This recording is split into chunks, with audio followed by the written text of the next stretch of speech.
ሰላምታችን በያላችሁበት ድረስ የተከበራችሁ ተመልካቾቻችን እንደምናላችሁ። ከአማራ ሚዲያ ኮርፖሬሽን ደሴ ስቱዲዮ ለሰዓቱ የተዘጋጁ ዜናዎችን ይዘን ቀርበናል። ከዜናዎቹ ጋር ሰላሀዲን ሰይር ነኝ።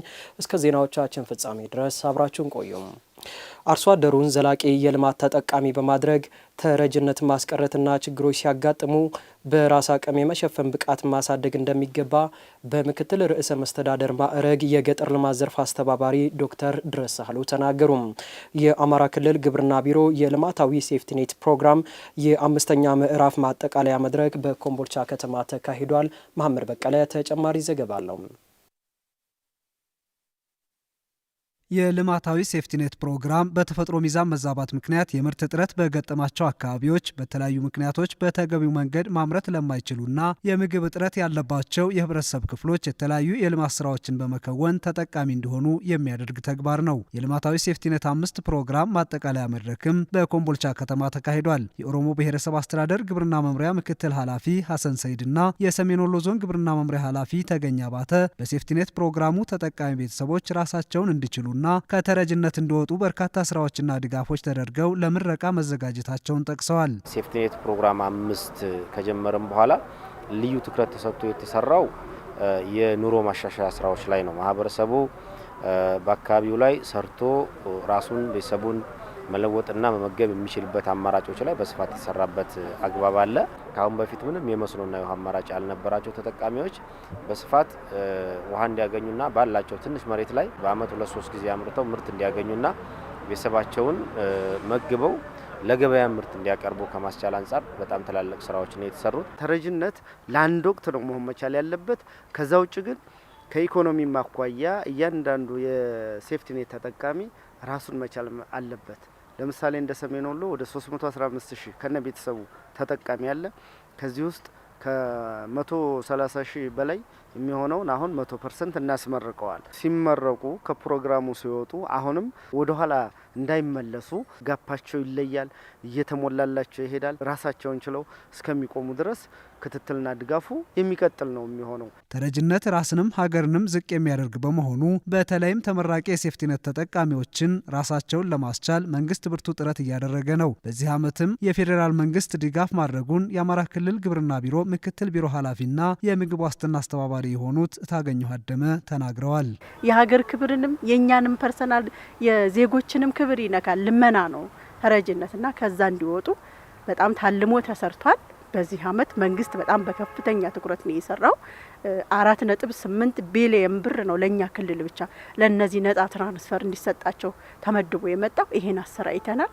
ይህ ሲሰራጭ ዝም ብሎ አልተሰጠም። እንደነገርኳቸው እንስሳት ማድለብ፣ እንስሳት ማርባት ለሚፈልጉ አካላት ተገዝቶ ነው የተሰጠው። በኮሚቴ ፍላጎታቸውን መሰረት አድርጎ በዛ ላይ እንዲሰማሩ ተደርጓል። ሀገራችን ከራሱ አልፋ ለሌሎች መትረፍ የሚያስችል አቅም ያላት ሲሆን ይህን ለማድረግ የበጋ መስኖን በትጋት በመስራት ውጤት መገኘቱን የአማራ ክልል ግብርና ቢሮ ኃላፊ አቶ ደረጀ ማንደፍሮ ገልጸዋል። በቀጣይም 629,000 የሴፍቲኔት ተጠቃሚ ቤተሰቦችን ለማስመረቅ ስለመዘጋጀቱ ነው የጠቆሙት። የበጋ መስኖ ስንዴ እናልማ ሲባል የአረንጓዴ አሻራ ልማት ሲሰሩ የመስኖን ስራ በተለይ አዳዲስ መስኖችን በስፋት እንስራ ስንል ኢትዮጵያ መበልጸግ ትችላለች። ኢትዮጵያ ድሃ አይደለችም።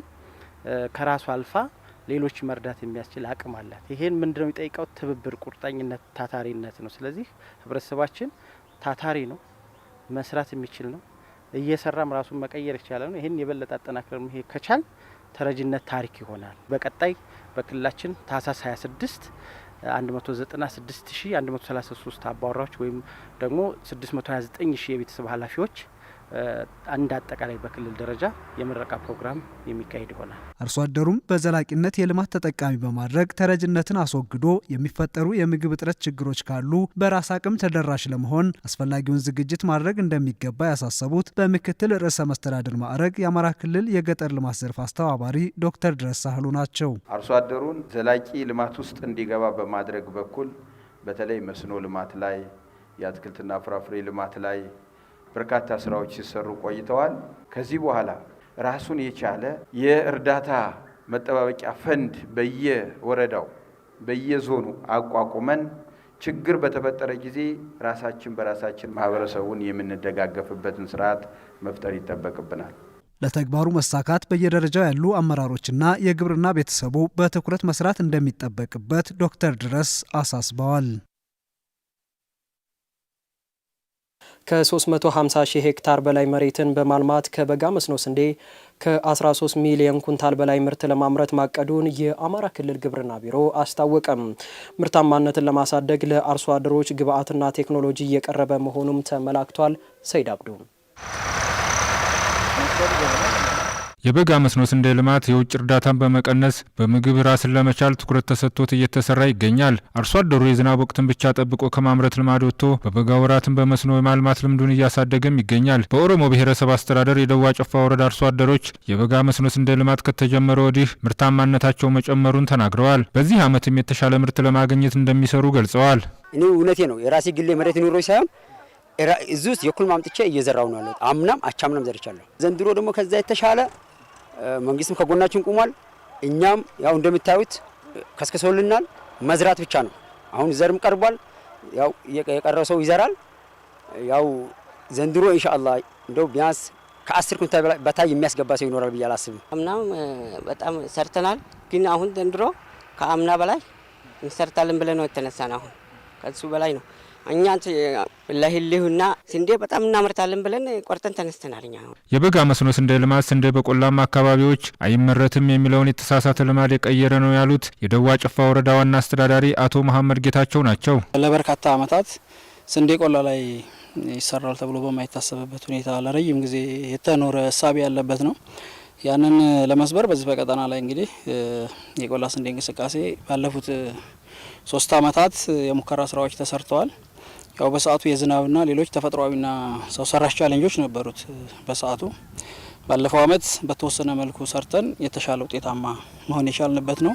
በዚህ አመት ደግሞ ልዩ ትኩረት ሰጥተን እውነት ለመናገር በክላስተር በተለያዩ ክላስተሮች ተወሰኑ ቀበሌዎች ላይ ስራ ለመስራት ጥረት እየተደረገ ነው። በአማራ ክልል በተያያዘው የምርት ዘመን ከበጋ መስኖ ስንዴ ልማት ከ13 ሚሊዮን ኩንታል በላይ ምርት ለማግኘት መታቀዱን የክልሉ ግብርና ቢሮ ኃላፊ አቶ ደረጀ ማንዶፍሮ ገልጸዋል። የበጋ መስኖ ስንዴ ልማት በየአመቱ የተሻለ ውጤት እየተገኘበት መሆኑንም ጠቅሰዋል። ከአመት አመት አበረታች ውጤቶች አሉ። በክልላችን በዚህ አመት 350 ሺህ ሄክታር በበጋ መስኖ ስንዴ ለማልማት እቅድ ይዘን ከዚህም 13.6 ሚሊዮን ኩንታል ምርት ለማግኘት ምርታማነቱንም በአማካኝ ከ37 ኩንታል በሄክታር ለማምረት ይሄን ግብ ይዘን ነው እየተንቀሳቀስን ያለ ነው። እስካሁን ባለው ሁኔታ በክልላችን 266 ሺህ ሄክታር የሚሆነውን ወይንም የእቅዳችንን 76% የሚሆነውን የዘር ስራውን መሸፈን ችለናል። የተሻሻሉ የግብርና አሰራሮችንና ግብዓቶችን አርሶ አደሮች እንዲጠቀሙ በትኩረት እየተሰራ መሆኑንም ቢሮ ኃላፊው ተናግረዋል። የበጋ መስኖ ስንዴንም ይሁን ሌሎችን የመስኖ ልማትም የአጠቃላይ የክላስተር እርሻን ለማስፋፋት ትልቁ አንዱ አቅም የግብርና መካናይዜሽን መጠቀም ነው። ግብዓትና ቴክኖሎጂ በወቅቱ ማቅረብ ነው። ስለዚህ ዘር አቅርቦትን በተመለከተ አብዛኛው በክልላችን ባሉ የምርጥ ዘር ኢንተርፕራይዝ እንዲሁም ደግሞ ሌሎች የዘር አባዥ ድርጅቶች ዘር የሚያቀርቡበት ሁኔታ ነው ያለው። ይሄን አርሶ አደሩ በራሱ እየገዛ የሚያቀርብበት፣ በሌላ መንገድ ደግሞ የራሱን ዘር በንጹህ ዘር አበጥሮ መጠቀም ጭምር ያሉበትን የዘር ችግሮች ለመፍታት የሚደረጉ ጥረቶች አሉ። ከዚህ በተጨማሪ ደግሞ ሞተር ፓምፕ የውሃ መሳቢያ ፓምፖች እንዲቀርብ እየተደረገ ነው ያለው። ባለፉት ዓመታት በተገኘው ውጤት አርሶ አደሮች ተጠቃሚነታቸው በማደጉ የበጋ መስኖ ስንዴ ልማትን ባህል እያደረጉ እንደሚገኙም ኃላፊው አስረድተዋል። አብሮነትና ህብረ ብሔራዊነትን የሚጎዱ አስተሳሰቦችን በጋራ መታገል እንደሚገባ የደሴ ከተማ አስተዳደር ተቀዳሚ ምክትል ከንቲባ አቶ ሳሙኤል ሞላለኝ ተናገሩ። የጉባ ብስራቶች የመደመር መንግስት ትሩፋቶች በሚል መሪ መልእክት የደሴ ከተማ ወጣቶች የምክክር መድረክ አካሂደዋል። ተጨማሪውን አብረን እንከታተል።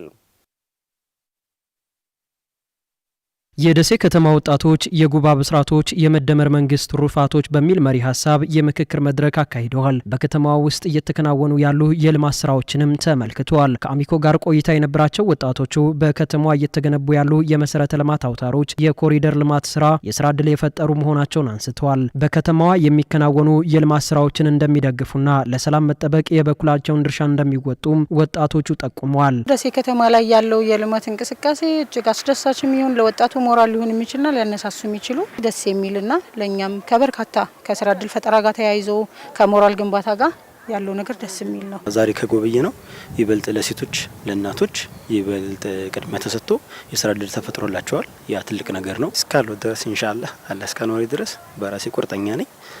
ለማልማትም ሰላምም ለማድረግም እንደ ወሎ ተሳስበን ብንኖርና በራሴ የምለው ይሄን ነው። የደሴ ከተማ ወጣት ያው ሁሉም እንደሚታወቀው ነው ከሰላሙ ጎን ነው። እኛ ደግሞ በይበልጥ ከሰላሙ ጎን ሆነን እንሰራለን። ልማቱንም አንድ ላይ ሰላም እንትን ሲል ነው ልማቱም እንትን የሚለው አንድ ላይ ጎን ለጎን እንቀጥላለን። ከወጣቶች ጋር የተደረገው ምክክርና የልማት ስራዎች ምልከታ ወጣቶች ያላቸውን ግንዛቤ ለማሳደግና በልማት ስራዎች ላይ ያላቸውን ተሳትፎ ለማጠናከር ያለመ መሆኑን የገለጹት በብልጽግና ፓርቲ የደሴ ከተማ ቅርንጫፍ ጽህፈት ቤት ኃላፊ አሸናፊ አለማየሁ ወጣቶች በከተማዋ ልማት ላይ የጋራ አቋም ሊይዙ ይገባል ብለዋል። አንድነትን የሚንድ ሃይማኖታዊ እሴትን የሚንድ እሳቤ ሲመጣ ወጣቱ ከማንም ቀድሞ መከላከል መግጠም ያለበት ጉዳይ ይሄ መሆን አለበት። በጋራ መተባበር አለብን። ወጣቶች በጋራ መስራት አለብን።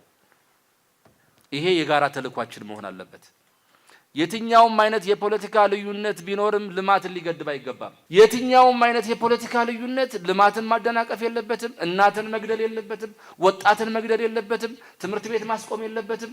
መንገድ መዝጋት የለበትም። የደሴ ከተማ ወጣቶች አርማ የሰላም አርማ፣ የልማት አርማ፣ የአንድነት መለያ ወዘተረፈ መሆን አለበት። ይሄን ማስቀጠል ያስፈልጋል። የደሴ ከተማ አስተዳደር ተቀዳሚ ምክትል ከንቲባ አቶ ሳሙኤል ሞላልኝ አብሮነትና ህብረ ብሔራዊነትን በሚንዱ ጉዳዮች ላይ መደራደር እንደማያስፈልግ ነው ያብራሩት። የባዕዳን መልእክት በሃይማኖትም ቢመጣ በማንነትም በብሔርም ቢመጣ መቀበል የለብንም። በህብረ ብሔራዊነት ላይ መደራደር የለብንም። በናሽናል ኢንተረስት በሀገራዊ ጥቅም ላይ መደራደር የለብንም። በኢትዮጵያዊነት ኢትዮጵያን ከፋፋይነት አጀንዳዎች ኢትዮጵያን የአብሮነት ሐሳቢዎች አደጋ ውስጥ በሚያስገቡ አጀንዳዎች ላይ መደራደር የለብንም። ወጣቶች በዚህ መቃኘት አለብን። የተከበራችሁ ተመልካቾቻችን ከአማራ ሚዲያ ኮርፖሬሽን ደሴ ስቱዲዮ ለሰዓቱ የተዘጋጁ ዜናዎችን ወደ እናንተ አደረስን። ከዜናዎቹ ጋር ሰላሀዲን ሰይድ ቆይታ አድርኩኝ። በያላችሁበት መልካም ጊዜ